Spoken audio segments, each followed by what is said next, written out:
Boa tarde, gente. Como estão?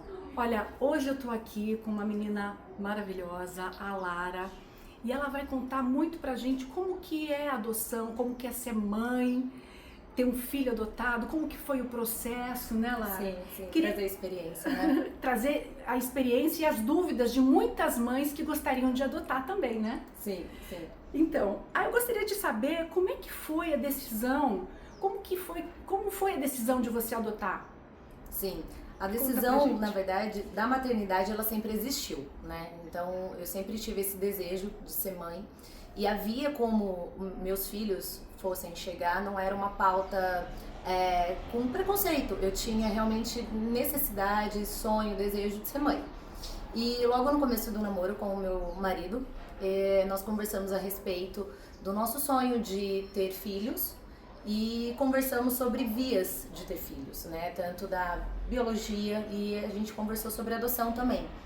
E foi um desejo de ambos, né? Uma conversa com muita responsabilidade, né? Desse assunto, de falar, olha, você topa? Eu tenho essa vontade, era a mesma vontade dele, era uma vontade que ele já tinha, genuína no coração. E mediante a isso, nós optamos naquele momento que iríamos ser pais, né? E iniciamos o processo, isso no ano de 2013 para 2014. Iniciamos um processo no fórum de Campinas, onde ali a gente passou o nosso desejo, né, para o pessoal do fórum, contando que a gente gostaria de entrar na fila e tudo mais. A biologia ainda não era uma pauta, a gente sempre falava que tínhamos esse desejo, que tínhamos esse sonho, mas não era uma pauta ali naquele momento. A gente queria realmente ingressar na via da adoção. E ali a gente fez o processo de habilitação. O processo de habilitação é um processo que a gente começa indo no fórum, passando por algumas entrevistas, algumas avaliações. Essas entrevistas e avaliações são bem desafiadoras, porque ninguém imagina como que é um processo, né, naquele momento.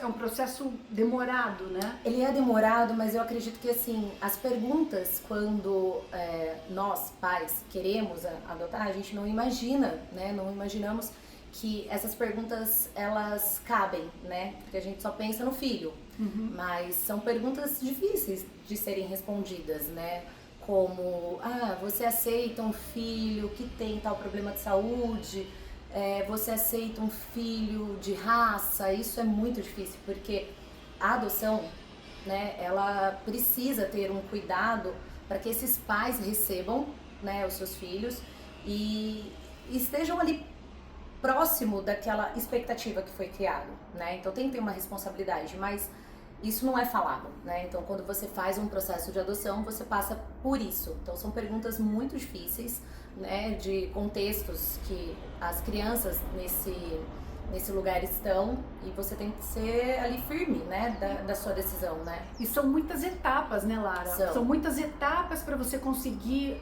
adotar um bebê, não é isso? Sim. Na verdade, Você passou por quanto? Foram muitos anos, né? até a chegada do Mateu, 9 anos. 9 anos, 9 gente. anos. 9 anos para conseguir adotar uma Sim. criança. E com tanta criança para ser adotada, ter um processo tão moroso, tão lento, né? E o que acontece também quando as pessoas falam, nossa, tem tantas crianças para serem adotadas, existe uma questão do perfil, né?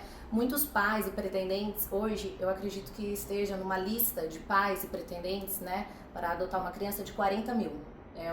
40 mil pais para adotar pais, uma criança? Não, 40 mil pais e 5 mil crianças disponíveis. Por quê? Tem muitas crianças que estão abrigadas e elas não estão disponíveis para adoção. Elas seguem num abrigo ali por N questões, né? Cada uma tem um contexto, cada um tem uma história, né? Nem todas têm a mesma experiência, a mesma vivência. Então eu falo que é uma caixinha de surpresa. O meu filho veio de uma experiência única, assim como cada criança, mas é único, né? Ali do que eu já poderia ter imaginado. E esse é um momento que realmente a gente para pensar, nossa, tem muitas crianças, né, ali, não tem tantas crianças disponíveis para adoção. Por quê?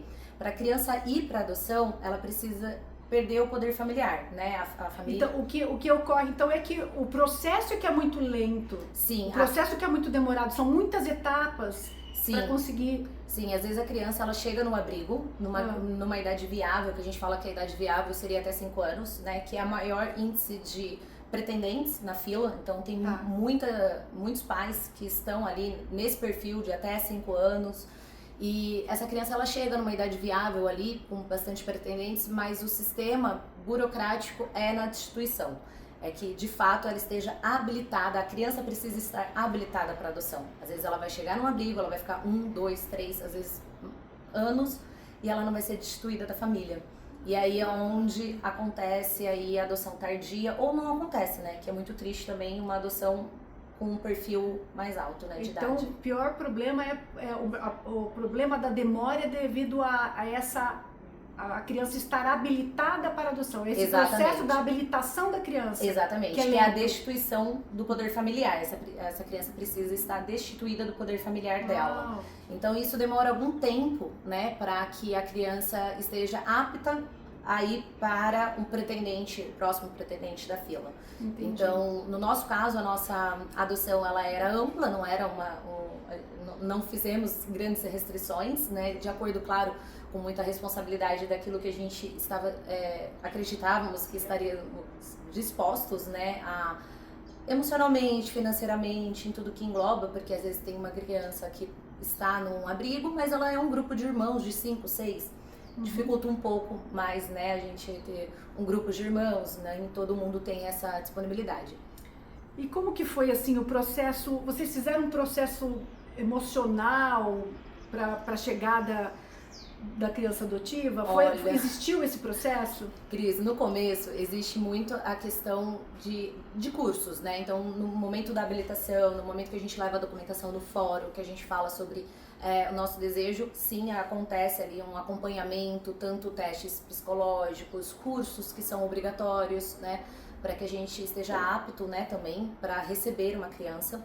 Mas eu confesso para você que depois de 9 anos, a gente tinha um preparo inicial ali e a vida vai correndo, né? As coisas vão acontecendo e quando a criança chega, eu acho que pode ser qualquer curso, qualquer experiência, ela realmente vai ser uma experiência nova, não tem uma fórmula, sabe? A criança vem com uma demanda, você também às vezes está em outra fase, né? Anos se passam e você também já amadureceu, já pensa em outras preocupações que aquele momento você não tinha.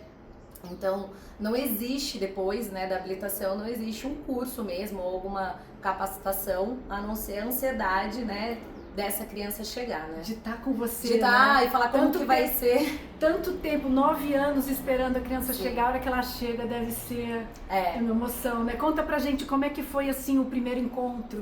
Então, vou contar até um pouquinho, nesse meio caminho, né, desses 9 anos, eu engravidei da minha filha, né, a Maia, que hoje tem 7 anos. Na época ela tinha 4.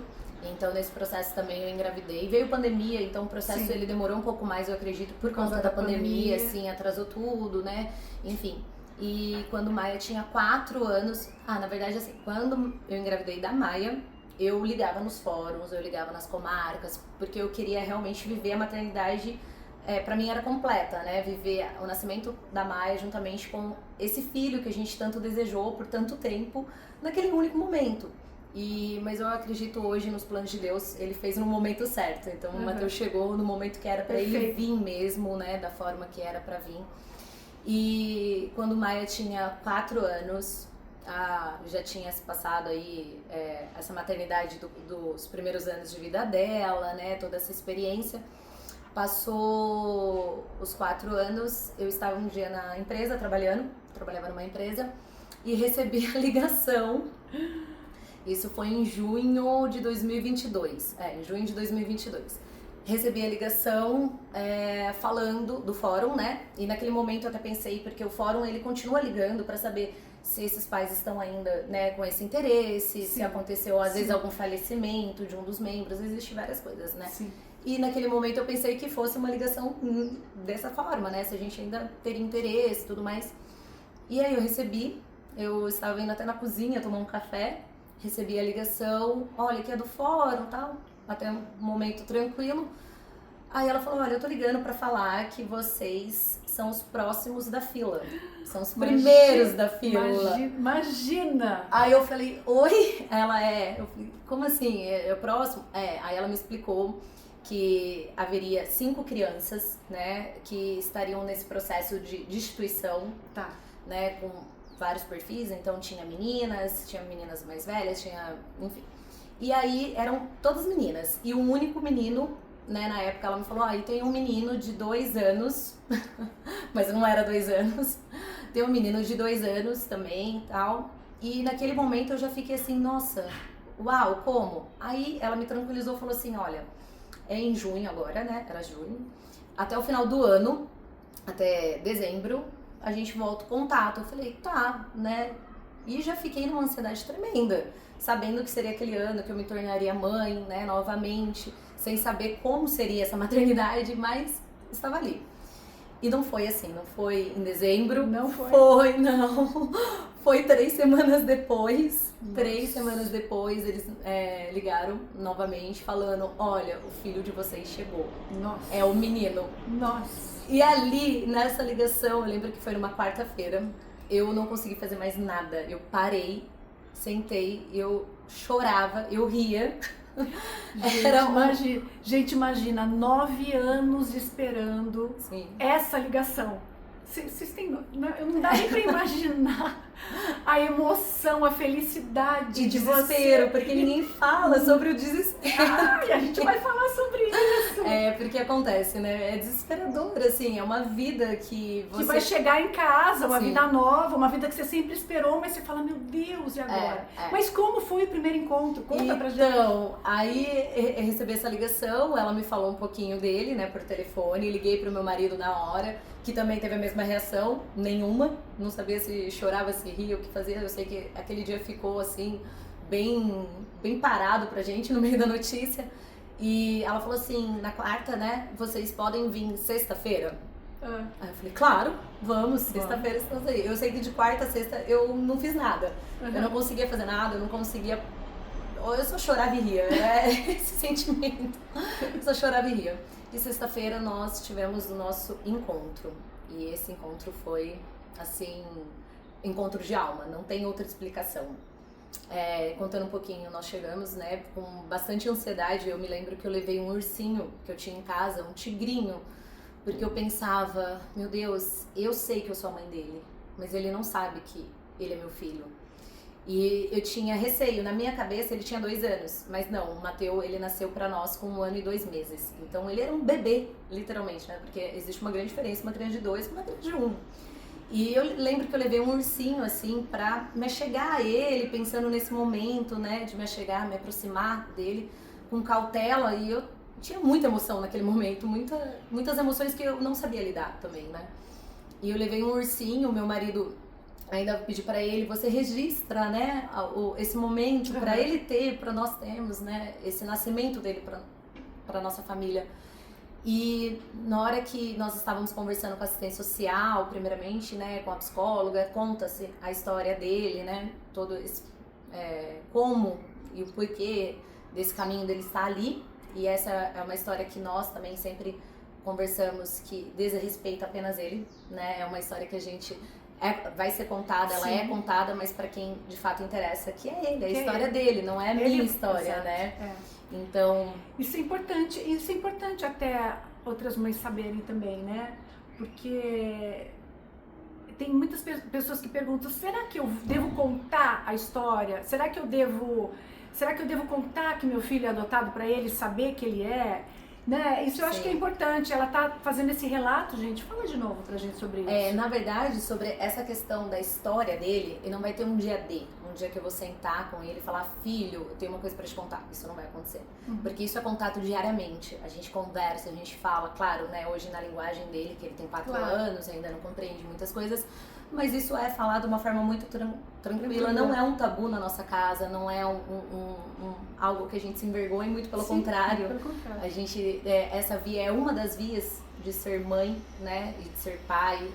Então, o que nós preservamos, e isso foi uma escolha minha e do pai dele, preservar a história dele do passado. Porque se ele quiser contar, ele conta. Se ele não quiser contar, ele não conta. E você vai contar pra ele a história dele. Sim. Quando ele tiver, obviamente, um discernimento, né, sobre uma maturidade emocional para entender a própria história, para que ele tenha paz no coração, para que ele tenha ali sentimentos de compaixão, sentimentos genuínos que eu espero que ele tenha, vai ser contado, obviamente, mas também eu acredito que essa decisão de não contar para as pessoas a história do passado dele é porque a sociedade e pessoas próximas, familiares, amigos, sempre vão colocar ele numa caixinha que não pertence a ele. Sim.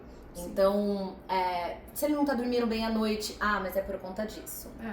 Como se nenhuma criança, né, dormisse a noite inteira. Se a criança, ela tem aquela fase ali de 1, 2 anos que ele passou por isso, de ser mais agressivo, de morder, de beliscar. Muitas, independente. Mas criança. todo mundo vai voltar pra história dele. Né? Até comentários que a gente já ouviu, a criança X, assim, a história dela é essa, teve uma questão de dependência química, né? E ele come muito. Nossa, mas tem a ver. Então, assim, todo mundo coloca ele numa caixinha que não pertence a ele. Sim. Né? E a história do Mateus é única. Ela se diferencia. E eu acredito que toda criança se diferencia, né? Então, independente da via. E aí foi a